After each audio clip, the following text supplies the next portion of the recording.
Hello everyone, my name is Brittany from SLPmaterialgirl.com and today we're going to be talking about interrupting. Before we begin, I want to give a disclaimer. Though I am a licensed speech-language pathologist, the intention of this video is not to provide therapeutic intervention. I am not providing medical advice or treatment, and SLPs and other viewers are to use any information provided at their own risk, discretion. Please post a comment below if you agree or disagree with anything I have to say today, and also if you'd just like to add to the conversation. All right, so interrupting. Today we're going to explore what is interrupting, what does it feel like to be interrupted, why shouldn't you interrupt, when can you interrupt, who can interrupt you, and how can you politely interrupt or explain your thoughts. So a lot to get through. First off, what is interrupting? Interrupting is when you talk over someone who is already talking. You can interrupt someone who is talking to you, or you can interrupt two other people or more having a conversation. So here's an example.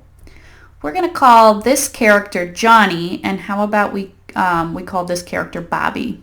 Okay, so Johnny says, "Yesterday I went to my grandma's and then, let's go outside," says Bobby. Bobby has interrupted someone who was talking to him. So how is that going to make Johnny feel? He doesn't care what I have to say. That's what Johnny's thinking. So Bobby, right in the middle of Johnny's sentence, Bobby said, "Let's go outside," and he interrupted him. Let's go over another example of interrupting. This is when you interrupt someone, two or more other people having a conversation. So here's Johnny. Johnny says to Larry, "My mom bought me the latest Roblox game yesterday. Wow, maybe we can play this week. Hey, where's Buddy?" says Bobby. So Bobby has interrupted two people having a conversation. How do you think Johnny and Larry are feeling? Let's look. How do you think they feel? What does it feel like to be interrupted? When you're interrupted, it can make you feel upset, sad, or angry, just like Johnny and Larry in the last example. You may feel like the person doesn't care about what you have to say. You may choose to talk to someone else next time because you don't want to get your feelings hurt. So why shouldn't you interrupt? Here's Johnny and Larry again. Johnny says, "It came out of nowhere. I couldn't believe it." Larry says, "What did your grandma say when that happened?" So they're having a conversation full of connected comments. They're over here having a good time. Here's Bobby over here. Bobby's frowning. Bobby looks pretty sad. So why shouldn't you interrupt? Because interrupting can hurt friendships and relationships.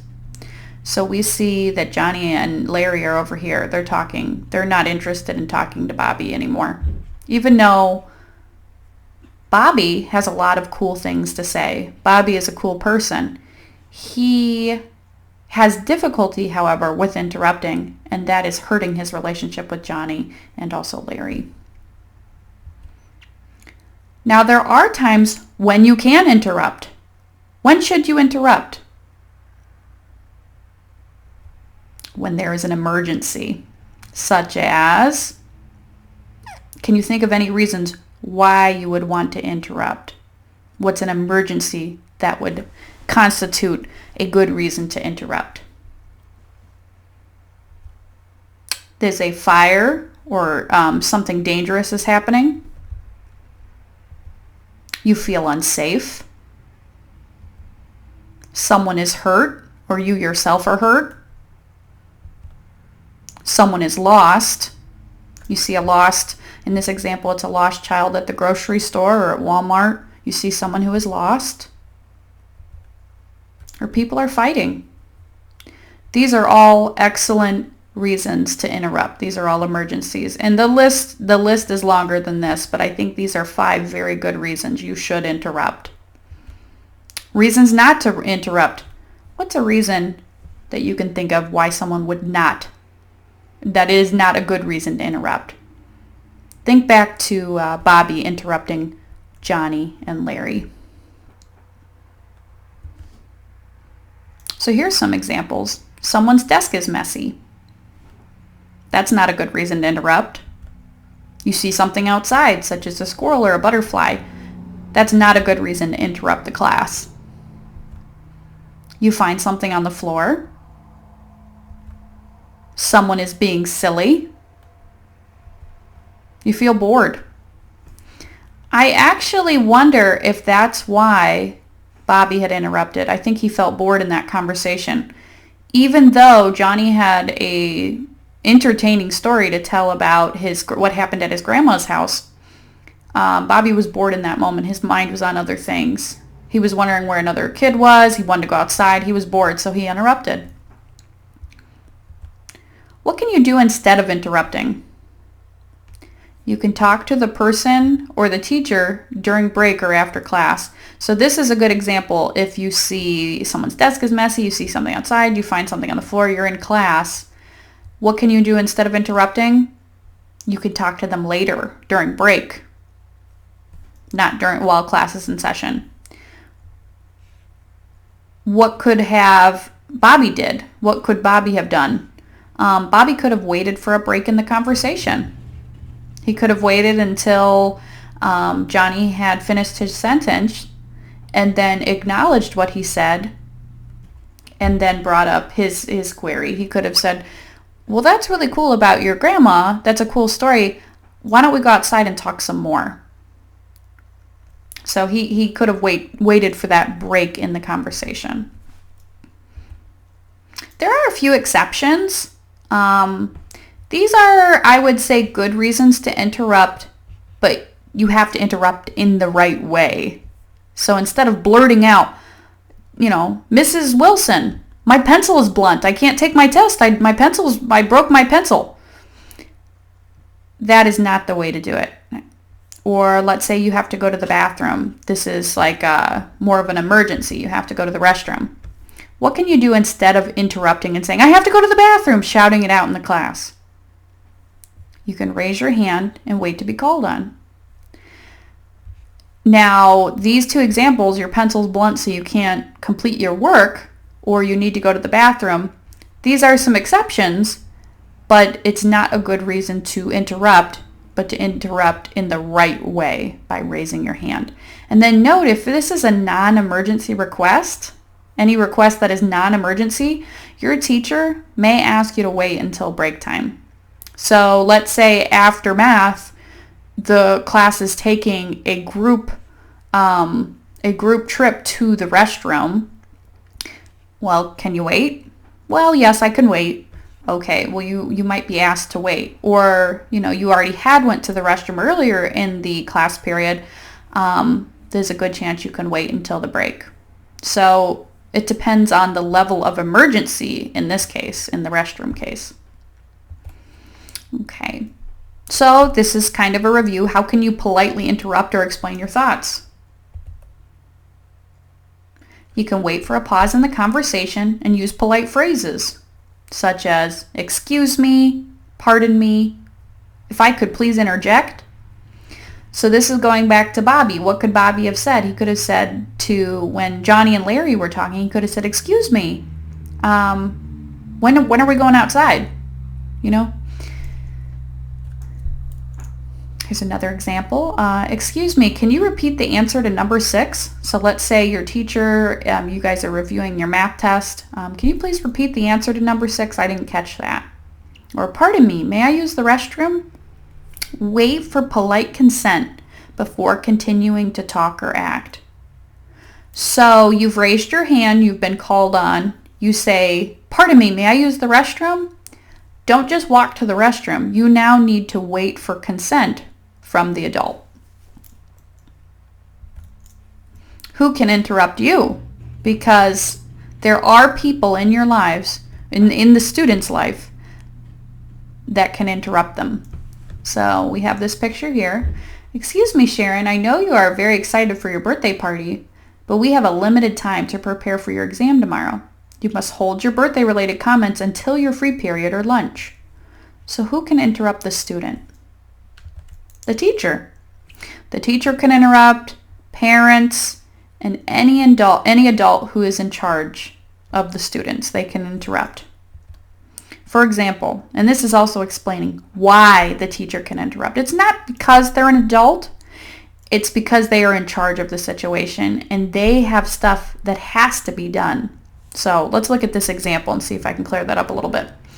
The math teacher has to finish reviewing fractions before the test tomorrow.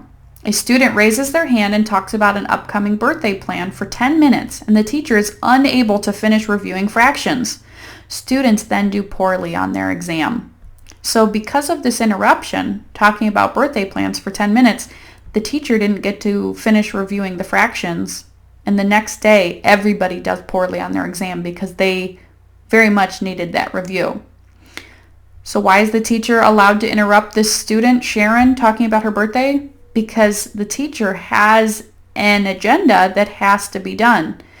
You have to get your learning in during the day, or class, it's not just the interrupters that will pay the price. It's all the students will do poorly the next day. There is a certain amount of time allotted in the day, and your parents, your teacher, any adult that's in charge of you has a set number of things that must be done in each, time period.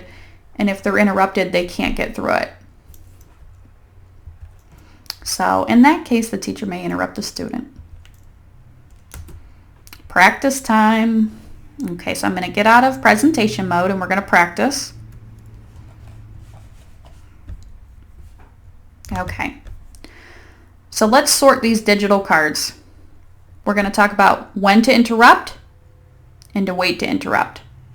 Fellow SLPs and viewers, if you are doing this with a student, I recommend pausing the video while we're going through these cards so that the student can call out the answer before I sort them so we can get some extra practice. All right, let's begin. Someone is lost. Should you interrupt or wait to interrupt? Interrupt. Someone is lost. You want to interrupt. If there are two adults talking at the register, interrupt them by all means. This is an emergency. This child's lost. He can't find his mother. Can you please help? That's a great thing to interrupt for.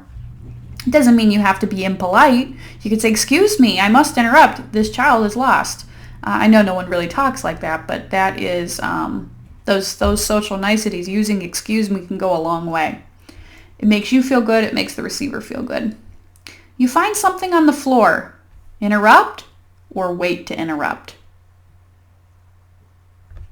Wait to interrupt. You find something on the floor, that can wait. You can pick it up. You can put it on the corner of your desk. Wait until there's a break in class to talk about it with your friend or the teacher. Let's say you saw someone's pencil or eraser on the floor. Tell the teacher during break time, hey, I found this. I don't know who it belongs to. You see something outside. Interrupt or wait? Wait to interrupt. That is not a good reason to stop class because you see something outside, such as a squirrel or a butterfly. Fire, danger. Interrupt or wait? Interrupt. You feel bored. You're talking to someone and you feel very bored.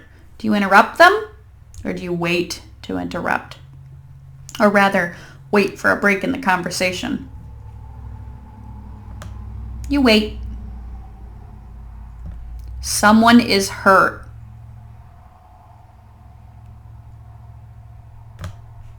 Interrupt. Someone or yourself is hurt. That's a good reason to interrupt. People are fighting. Interrupt. Good reason to interrupt. Someone is being very silly, very distracting in class. If they're being distracting, your teacher would see them as well, not just you. Wait to interrupt. The teacher will take care of it.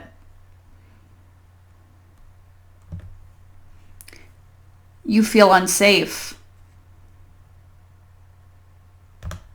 Definitely interrupt if you feel unsafe. Someone's desk is very messy. Wait. You can talk to your teacher or that person after class. Not a reason to interrupt. Ooh, we have somebody in the exceptions category. You need to be excused to the restroom. So this has two answers. If it's an emergency, you raise your hand politely and wait, and you do interrupt the right way. Excuse me, I have to go to the restroom. Your teacher may excuse you to the restroom, or they may ask you to wait if it is a non-emergency, but that should be politely interrupted. Your pencil is blunt.